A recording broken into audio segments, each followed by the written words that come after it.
Hello everyone. आज इस lecture में अपन लिक्विड स्टेट का जो टॉपिक कंप्लीट करने जा रहे हैं वो है लिक्विड क्रिस्टल। लास्ट लेक्चर में अपन ने लिक्विड क्रिस्टल का इंट्रोडक्शन, इसकी डेफिनेशन के बारे में स्टडी किया और जाना कि लिक्विड क्रिस्टल बेसिकली होता क्या है। तो अपन ने यह पढ़ा कि जब भी किसी सॉलिड को मेल्ट किया जाता है तो वह डायरेक्ट ट्रांसपेरेंट लिक्विड में कन्वर्ट न होके पहले एक टर्बिड स्टेट के अंदर कन्वर्ट होता है, जिसे मेसोमॉर्फिक स्टेट भी कहते हैं। और वो टेम्परेचर जिसके ऊपर कोई सॉलिड इस टर्बिड स्टेट के अंदर कन्वर्ट होता है that is called transition temperature. और वो टेम्परेचर जिसके ऊपर यह turbid state further transparent liquid में कन्वर्ट होती है that is called melting point of that solid. Clear. अब अपन इस लेक्चर में लिक्विड क्रिस्टल्स के एग्जाम्पल लेने जा रहे हैं। तो फर्स्ट एग्जाम्पल लिखिए। अपन ने क्या स्टडी किया था, देखिए। जब भी किसी सॉलिड को, सॉलिड स्टेट, इसको अपन ट्रांजिशन टेम्परेचर देते हैं। कौन सा टेम्परेचर? ट्रांजिशन। तो किस में कन्वर्ट होता है ये? टर्बिड लिक्विड के अंदर। कौन सा लिक्विड? Turbid liquid. इस टर्बिड लिक्विड को ही लिक्विड क्रिस्टल कहते हैं। Is that clear? Liquid crystal. और जो स्टेट है and that state is called mesomorphic state. Mesomorphic state. Is that clear? Okay. जब इस टर्बिड लिक्विड को फर्दर हीट किया जाता है तो यह किस में कन्वर्ट हो जाएगा? क्लियर लिक्विड में। क्लियर? यह अपन ने लास्ट टर्न पे स्टडी कर लिया था। अब अपन लिक्विड क्रिस्टल्स के एग्जांपल्स की बात करेंगे। तो फर्स्ट एग्जांपल लिखिए इसका। Examples of liquid crystal. Ethers and esters. Ethers and esters. ROR dash. Clear? Ether हो गए और ester COOR dash with long carbon chain, with long carbon chain।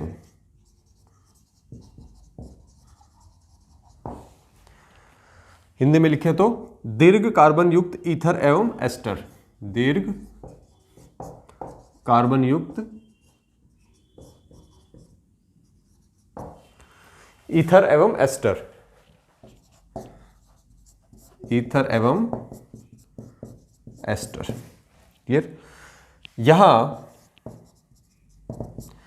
R dash क्या है? Alkyl group. R डैश क्या है? R dash क्या है यहां पर? Alkyl group with a long carbon chain. With a long carbon chain. Is that clear? Okay. Second example. Organic compounds जिनमें groups, वो ऑर्गेनिक कंपाउंड्स, ऑर्गेनिक कंपाउंड्स जिनमें groups जैसे कि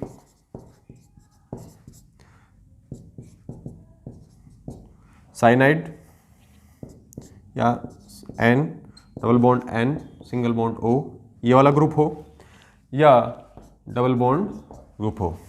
क्लियर? कार्बन चेन के बीच में होते हैं। कहाँ प्रेजेंट होते हैं? कार्बन चेन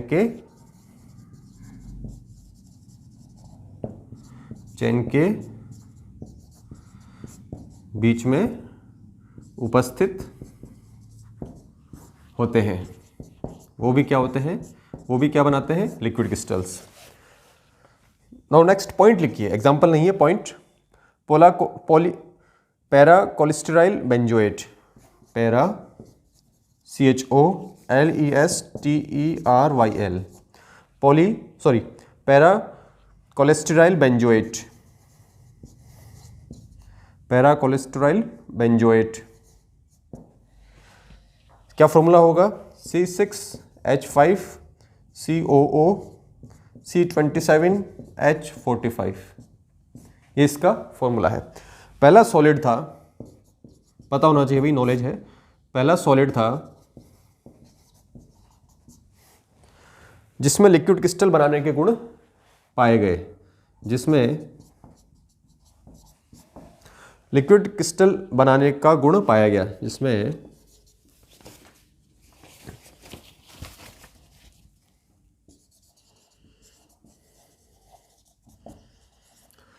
लिक्विड क्रिस्टल बनाने का गुण पाया गया। Is that clear? ओके। इसकी खोज 1888 में हुई। इसकी खोज 1888 में हुई। इसका ट्रांजिशन टेम्परेचर, इसका ट्रांजिशन टेम्परेचर कितना था भाई? याद रखना है 145 डिग्री सेल्सियस। मतलब 145 डिग्री सेल्सियस पर यह solid that is para cholesterol benzoate किसमें कन्वर्ट होगा? टर्बिड लिक्विड के अंदर, and that turbid liquid is called liquid crystal. तथा मेल्टिंग पॉइंट 178 डिग्री सेल्सियस है। बात समझ में आई? ओके। अब ये जो मैंने बताया transition temperature and melting point for para cholesterol benzoate, इसको किस तरह से मैं रिप्रेजेंट कर सकता हूं? लिख लीजिए, para cholesterol benzoate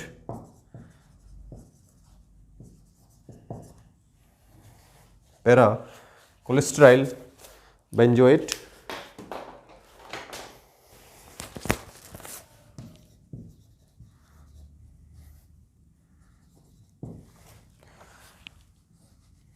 one 145 degree Celsius, ये इसका क्या है? Transition temperature. Para cholesterol benzoate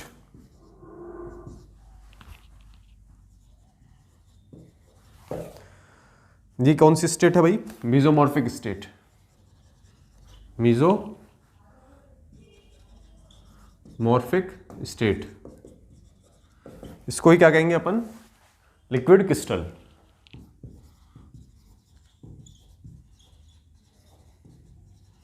liquid crystal. Okay. जब इसको फर्दर हीट करेंगे 178 डिग्री सेल्सियस पर, तो किस में कन्वर्ट हो जाएगा भाई? ये कौन सा टेम्परेचर है इसका? Melting point. किस में कन्वर्ट हो जाएगा? Para cholesterol benzoate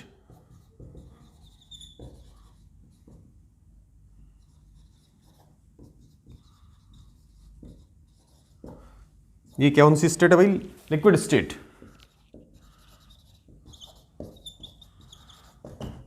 liquid state के अंदर कन्वर्ट हो जाएगा। क्लियर?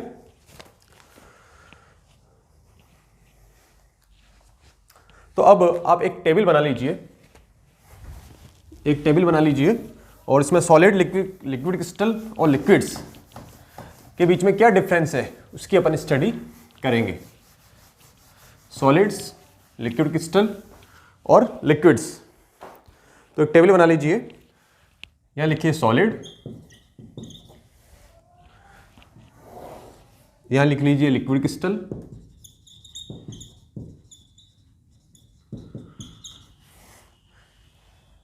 यहां लिख लीजिए लिक्विड,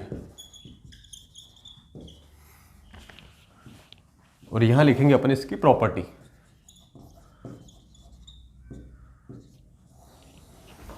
क्लियर?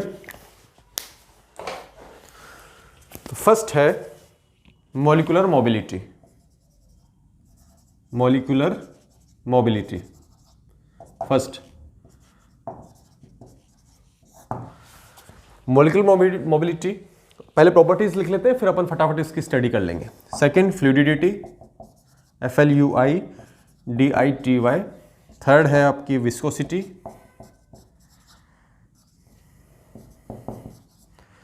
फोर्थ है सरफेस टेंशन।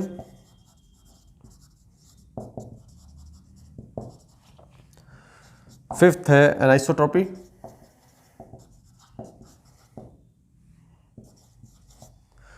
सिक्स्थ है डबल डिफ्रैक्शन,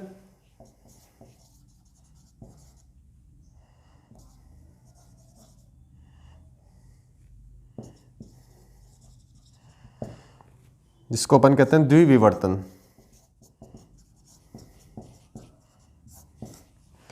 सेवेंथ है इंटरफेरेंस,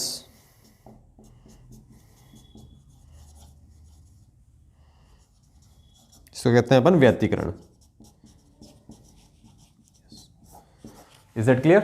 ओके, अब देखिए मॉलिक्यूलर मोबिलिटी सॉलिड्स के अंदर नहीं होती है। क्लियर?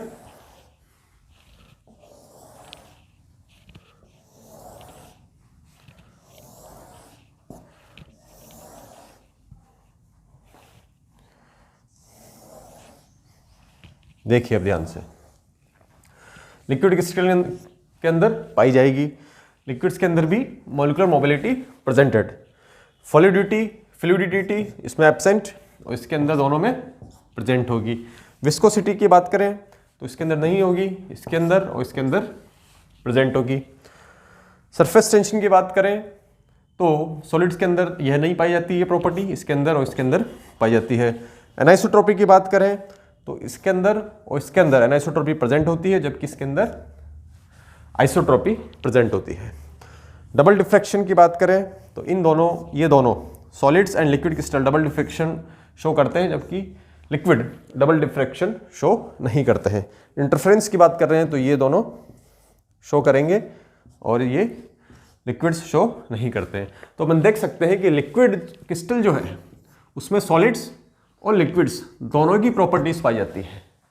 क्लियर? तो लिक्विड तो आया लिक्विड स्टेट से और क्रिस्टल आ गया आपका सॉलिड से, इसलिए अपन इस स्टेट को क्या कहते हैं? Liquid crystal. The swarm theory of liquid crystal.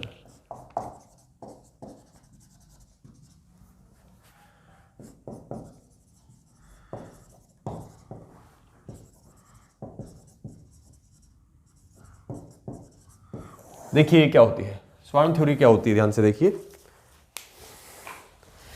इसमें लिख लीजिए आप। यह थ्योरी ई बॉस ने सन 1919 में दी। यह थ्योरी ई बॉस ने सन 1919 में दी। कब दी भाई? 1919 में दी। सेकंड पॉइंट लिख लीजिए। इस थ्योरी के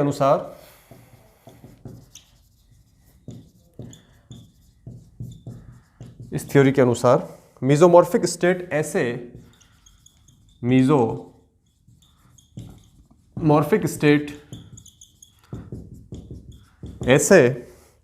पदार्थों का गुण है, ऐसे पदार्थों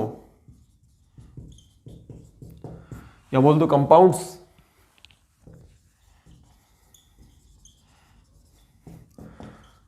का गुण है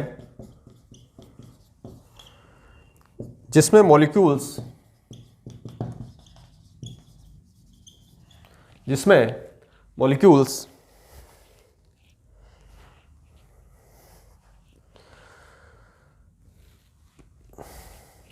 लॉन्ग कार्बन चेन रखते हैं।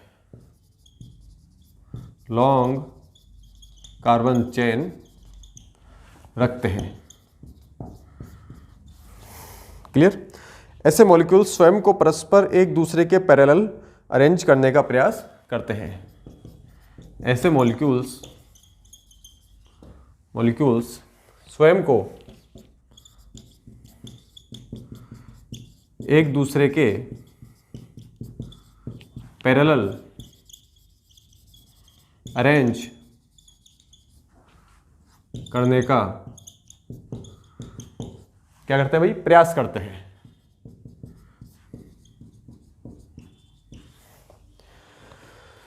इस प्रकार मॉलिक्यूल्स के झुंड या स्वान बन जाते हैं।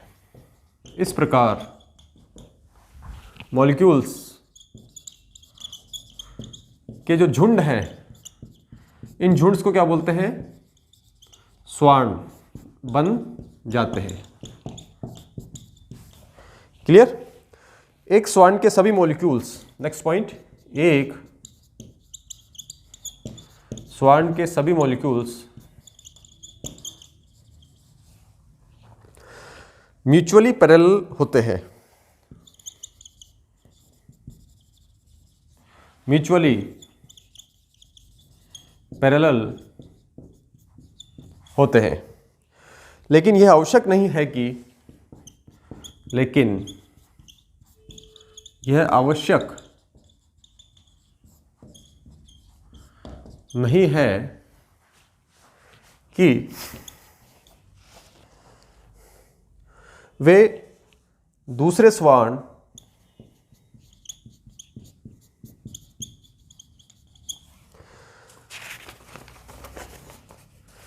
के मॉलिक्यूल्स के भी पैरेलल हो।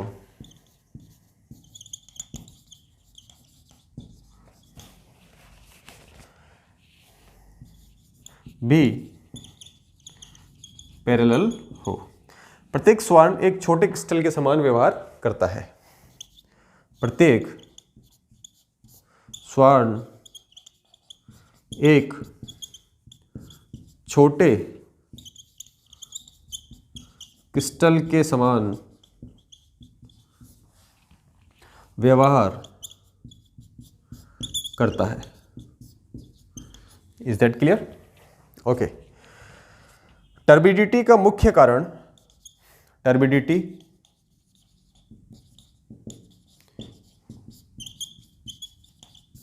का मुख्य कारण विभिन्न स्वार्न्स की सीमाओं, विभिन्न स्वार्न्स की सीमाओं से होने वाला प्रकाश का प्रकीर्णन है, की सीमाओं से होने वाला प्रकाश का प्रकीर्णन, प्रकीर्णन मतलब स्कैटरिंग।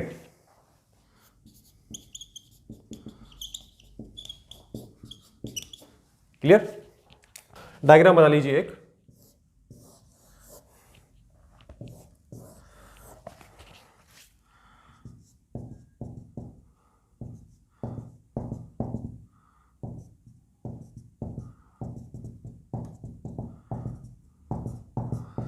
ये डिफरेंट स्वार्न है, number 1, number 2, number 3, number 4, they are different swarms, जिसमें मॉलिक्यूल्स, एक स्वार्न के सभी मॉलिक्यूल्स को तो आपस में पैरेलल अरेंज होते हैं, लेकिन जरूरी नहीं है कि वो दूसरे स्वार्न्स के मॉलिक्यूल्स के भी पैरेलल हो।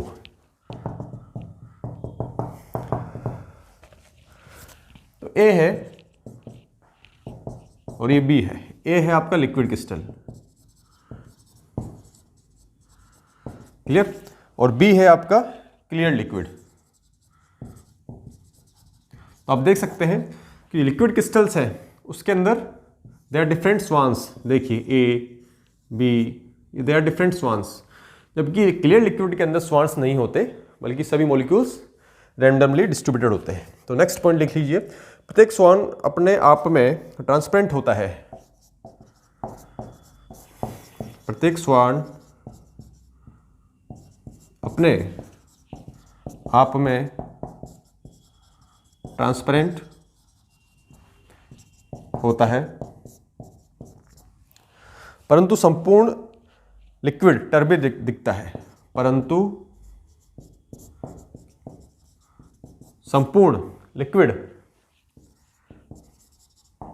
टर्बिड दिखता है। Is that clear? ओके।